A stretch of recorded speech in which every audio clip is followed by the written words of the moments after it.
Hi guys and welcome back to Car Focus. Now today we are back at Mountune / FJRS because my Mark II is in for a service, but as you can probably see behind me here, we are going to be looking at the Mk7.5 Golf R, which belongs to Mountune, because Mountune now are dabbling in VAG stuff, so Volkswagen, obviously it goes across the board with Seat, Audi, the MQB platform basically, but they've got a stage 1 package for this car now and some other bits as well, and it's something they're looking to push forward. So we're going to take this car out for a spin and we're going to talk to Jay. I've actually had him on the channel before with his Fiesta ST.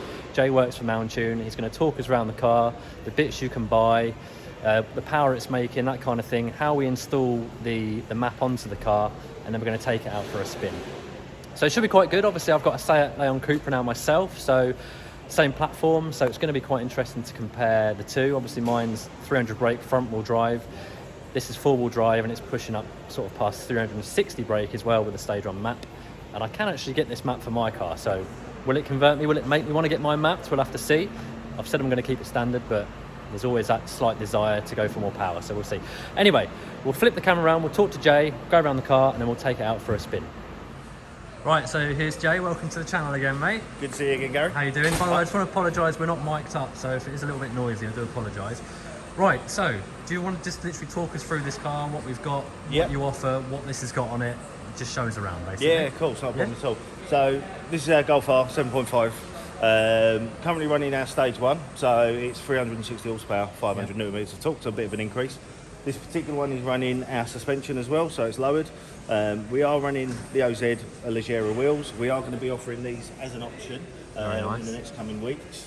Gloss black will be the finish, 19 inch, and as you can see, suit the car really, really well. With these wheels as well, these are part of a Club Sport pack, so so we'll call them Club Sport, so you will get a Club Sport badge with them. You'll notice rather than having the OZ centre cap, they've got our Mountune carbon fibre centre cap.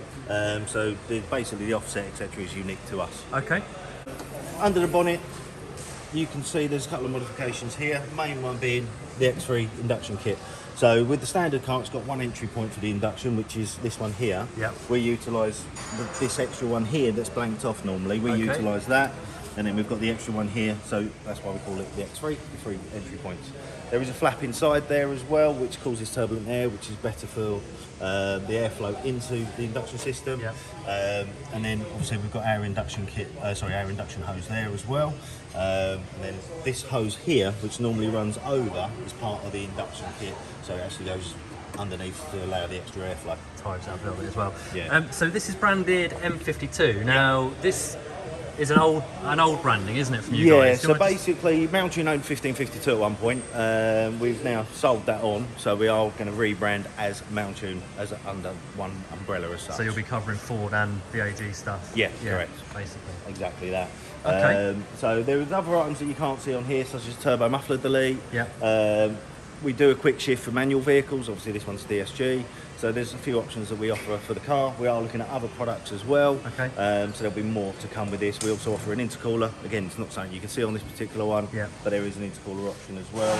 But with the stage 1, it is just the stage 1. There is no hardware required. It is a good addition to have this X3 induction. And this is rated up to 600 horsepower with this induction kit as well. So it's a good addition, but it's not necessary for stage 1. GPF car, this one? This one is a GPF car. Our previous one was a non-GPF vehicle.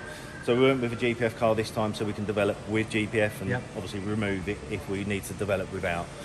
So it gives us that flexibility. Round the car, anything else that we need to be aware of? Stripes or anything? Decals? No, I mean obviously yes, we do the side stripes. See, this car's got our wrap. We actually did this wrap for Goodwood. But the side stripes that you see just by the indicator there, the R logo. Just these ones here? That is one that we offer on our website. We offer number plates as well through 4DOT, which we've done for our RS range for quite a while now. Ford range. We're now doing for the Volkswagen as well, and the more it grows, the more products we'll do for that as well, or more vehicles we'll do it for. So I suppose the next thing to do is to actually get in the car and show, have a look at how this Smart Flash Smart Flash tune actually works. Brilliant bit of kit, so we'll talk through that now. Just quickly guys, before we talk about flashing the car, I just want to mention these paddles as well, because obviously the standard paddles are quite small, whereas these are an add-on from Mountune, just to extend that a bit, just to make it a bit easier for changing gear. Are they on the website available to buy, Jay? They're on the website, so they're available in silver at the moment. looking at doing them in black as well. Okay. Might be a slightly revised design. Yeah. But they do replace the standard one, so they're not stick-on. Oh, so it's a full-on replacement. It's a full-on replacement. Yeah. So there's a pin that you take out, pull it off, put it back on, put the pin in. That's it. Just Okay. that. Really simple mod. Yeah, okay, that's something I'd be tempted to get for mine actually. Yeah, it does make a bit of a difference. Right, so inside the cabin now, Jay is just going to show us how we get this thing mapped. So I'll leave it down to you, Jay, to go through that. No problem. So we've got the OBD reader here. Yep. So this works on Bluetooth and it pairs to your phone. Okay. So nice and simple. We plug it in. So I open up the phone. So we have an app that is for us. Now in a second, the Bluetooth will pair to there, so you can see my files at the moment. Okay. So once it's paired up, you'll see my vehicle. So if we go into my car, it will tell you vehicle details, so you can see it connecting now. So you can see the information there. So we've got dashboard, which can have various gauges. Yep. Data logging, that's a really good one, so you can record everything about the ECU. So if you are on a rolling road, do a data log, gives you all the information you need. DTC tool is obviously for fault code reading, etc. Obviously performance analyzer, which records 0 to 62 times, those sort of things. But the key one we're looking at today is program ECU. So if we click on there, Yep. you can see we've got send vehicle info to tuner. When you first do it for the first time, that will give us the information of your vehicle. Okay. This particular car is a DSG, so we've got engine and transmission. We'll concentrate on engine at the moment. So you can see there's 4 current versions there. Yep. Stage 1, valley mode, immobilizer, and then the numbered one is stock file. Yep. Stage 1 speaks for itself. Valet mode, basically that gives you the option, if you're booking the car in with somebody, it will limit the revs to 3,000 RPM. Okay. So great little feature, that Save one. somebody thrashing your car about when you're not Exactly with it. that. Bit of peace of mind. One that is brilliant is the immobilizer. Immobilizer will immobilize the vehicle. Okay. So when you flash that, the Yep. car will not start. Okay. There is, unless you've got your phone, the OBD reader and the key, there's no way of starting that vehicle. So good security add-on Very there. good security, yeah. And the flashing is quite quick as well, so you can do it in a multi-storey car park, or if you're going away on holiday. Brilliant feature for that one. Last one is obviously the stock. We'll concentrate on stage 1 for the moment. So if we simply click stage 1, Yep. ignition has to be on. Press program. We continue there, it's just the pass key. So it's a very simple process. Loading the map, returning to stock. Yeah, exactly that. So we've already put the car to stock. Yeah. So we can show you the stage 1. Yeah. So you can see it's running through on the percentages there, so it gives you a constant read of what it's actually doing. Pretty quick. You will hear error noises and stuff like that. That's perfectly normal. Yeah. That's just where it's running through everything on the vehicle. Right, so that's all sorted out. So we've got the stage 1 map flash on the car. The gearbox is mapped as well, stage 1. That's it. So I just want to show you something very quickly, because if you jump in and then we'll start the car up. Okay, shut the door. Because what we have is a different map slots for torque power output. So it's different torque levels basically. Okay. So on the cruise control, if you press and Yep. hold, let me just turn the lights on, turn off a bit That's a easier. bit better actually. Press and hold reset button, you'll notice number 1 will go to the 1 position. I can Okay. now use the plus and the minus here to switch between the map slots, and you can see it changing there. So 1 is high torque, that's mid torque, Yep. that's low torque. Low torque you can use for better fuel economy, that type of thing. But the one we want to use is obviously the high torque. Full setting. beans. And that's Exactly the that. 365, 365 brake. 360, 500 newton meters of torque. So standard car's 305, and obviously it's 400 newton meters of torque. So that's quite a big increase. It's going to be pretty quick. 0 to 60? 0-60 with stage 1 and TCU is 3.6 on the Golf R. So, Yeah. so I'm going to have to give that a go, aren't I? Oh yes. Yeah. Okay, mate. Well, thanks a lot for the little whistle-stop tour of how to use it all. Hope you guys have found that useful. I think I need to get out and have a little blast. And I'll pull the car outside and you can enjoy it. lovely. Thank you very much. Not a problem.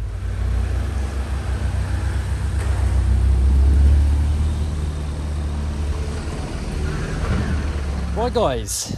So let's take this thing for a spin. Now, the first thing I'm going to do, because I've been assured that this is pretty impressive, is test out the launch control on this. So Jay said it does it in, I think he said 3.6 seconds, which is pretty impressive. That's like Audi TTRS kind of speed. So what you've got to do is you've got to put it in race mode, you've got to turn traction control off, foot on the brake, floor the throttle, and then let go of the brake and off you go. So we've got a long stretch of road here, which we're going to try it on. Hopefully it'll be pretty fun. Just going to pull into the middle of the road, car is in auto, and we're going to let the car just do all the work. Now I haven't even booted it in this car. I've got to the filming location, I drove it really sensibly in normal mode, so this is all going to be genuine reactions. So left foot on the brake, traction control's off, there's launch control. Oh jeez!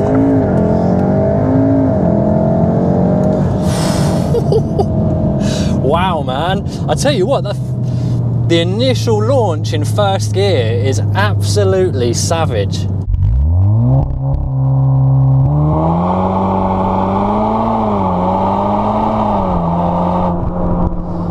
God, you get that real feeling of G-force go through your body. Yeah, I wasn't expecting it to be that quick off the mark. When you do get into second gear, it settles down a bit and it's less intense, but Christ, that launch in first gear is something else. Yeah, so I do believe, like, we haven't got a drag gear or anything, but I reckon if we did have that set up, that would be the times quoted there. That felt like a sub 4 to 60. Very impressive. Anyway, so that's the start of the review. Let's crack on with driving. So just to quickly talk about the Golf R in general, because as I say, I've never driven a Mk7/7.5 Golf R. I've driven a GTI. But compared to my Cupra in here, there is a little bit of a step up in quality. It is noticeable. Things just feel a little bit more solid. But there's not much in it. But yeah, you know, you do pay a bit more for these cars, so that is a noticeable difference compared to my Cupra. But would it warrant me spending a few extra grand for a Golf? I don't think so. But anyway, we're here to review the Mountune package of this. So I'm going to flip it across into manual. I'm going to drop it down a couple of cogs and just see what the in-gear pull is like.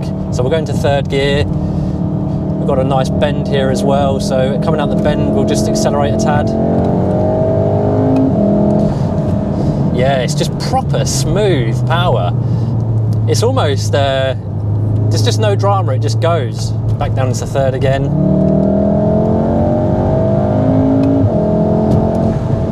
The gear changes are so quick. This has obviously had a gearbox calibration as well, but it's literally lightning, and you don't get any DSG farts as well. Apparently with this GPF car you lose the DSG farts, which is a bit of a shame, but yeah, very strong. So we'll pull out of here, just see what it's like coming out of a junction. Obviously, I don't want to go too fast. First gear is so impressive. It's so quick in first gear, and it's four-wheel drive as well, obviously. In the Cupra there's a little bit of drama there in first, but this just hooks up and it absolutely takes off. Very impressive acceleration. Now this car, it doesn't have DCC, so it's just a passive setup. We're on the Mountune lower in springs as well, and it's not, to be fair, actually I'm going to go straight on. There's no real dramas, to be fair. It's not overly crashy or anything. It's a shame you can't adjust the suspension, but DCC is an option with this Mk7. Sort of pop there from the exhaust. It's just a very easy car to drive, guys. I mean,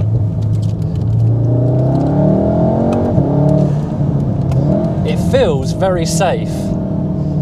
Feels like a very safe car to drive quickly. See, people say the Golf R is a boring car, and it doesn't feel boring as such, but because it does it so effortlessly, I can kind of see why people might say that, because it just makes it like an easy sort of challenge to get down a road fast. Whereas in a high-powered front-wheel drive car, like my Mk2 Focus RS, for example, you really have to fight it, whereas this is just doing it so effortlessly. But that's why you buy these cars. It's an all-round car which does every job well, and it gets you down the road quickly, and it does it without a fuss. That's why you buy a Golf R.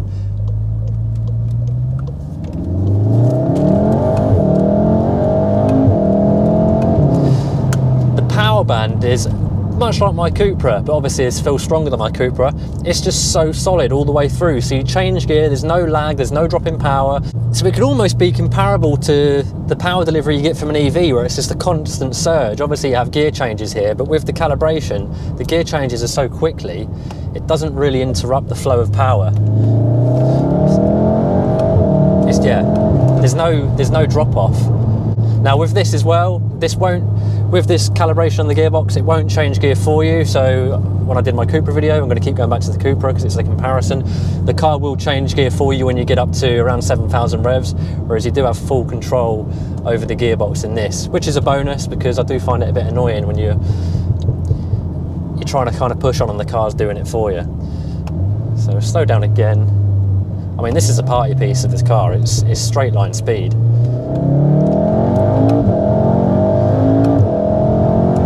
So impressive. Properly quick car, and the thing is, you're actually going faster than it feels as well. So if you look down at the speedometer, you're going some serious, speeds within the speed limit, obviously. But it just does it without any fuss. And the car's really well insulated as well. It's really kind of, because it's really well put together, you just lose out on that sense of speed a little bit. But this package just feels like a really nice OE sort of, it feels like an add-on you'd get from the factory, or when you placed an order and you can get a power add-on. That's what it feels like. And that's what Mountune have done for many years previously with Fords.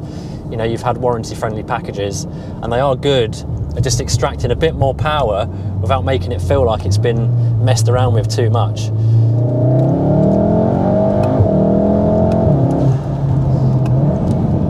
It does get down a road very well. Yeah, the springs, they're quite impressive actually. Again, just a bit of an OE plus kind of feel. I could see myself driving this on a long journey and not being in any discomfort or anything like that. It's more than bearable. Nice little chirps as well from that intake. Just spices it up a little bit.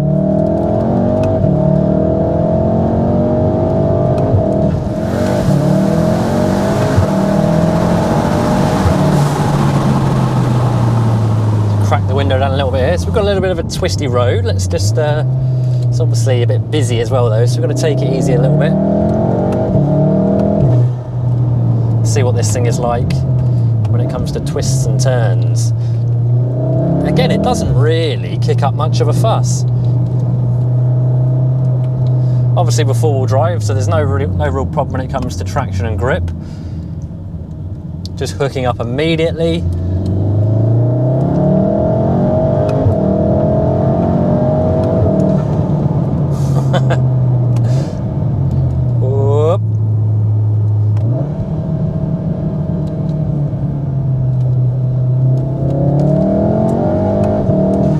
Yeah, so if you do accelerate whilst turning out of a corner slightly, doesn't really feel like it's trying to understeer or anything like that. It's just, again, it's just doing it without any complaints whatsoever. In true Golf R fashion. Now, the Cupra, compared to this in terms of driving, the Cupra definitely feels like more of a handful. So you have to give it a little bit more respect. You have to work a little bit harder to throw it down a road a bit quicker, but that's because it's front-wheel drive, so you just got to be a bit more on your toes with it. Whereas, yeah, this just does it all so easily. What would I prefer? What would I rather have out of both of them? I'm going to say the Cupra. To be perfectly honest, the Cupra, and I think the Cupra with this upgrade to it would be a proper weapon. I mean, it already is a weapon out of the box, but be a proper weapon. It would feel feisty. So yeah, if you've got a Cupra and you want to extract a bit more power out of it, consider this as well, because it's not just for the Golf. Not just for the Golf, guys.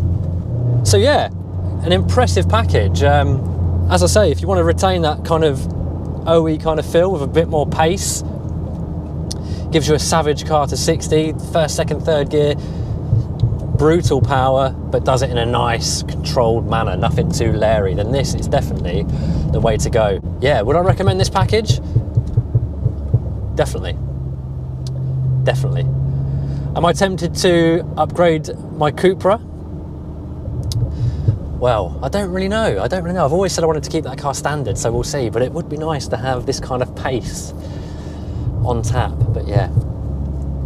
Anyway, guys, that's it. A little whistle-stop tour of this Mountune Smart Flash tuned Mk7.5 Golf R. I hope you've enjoyed the video. Let me know what you think in the comments box below, as always. And until the next one, take care, and I shall see you soon.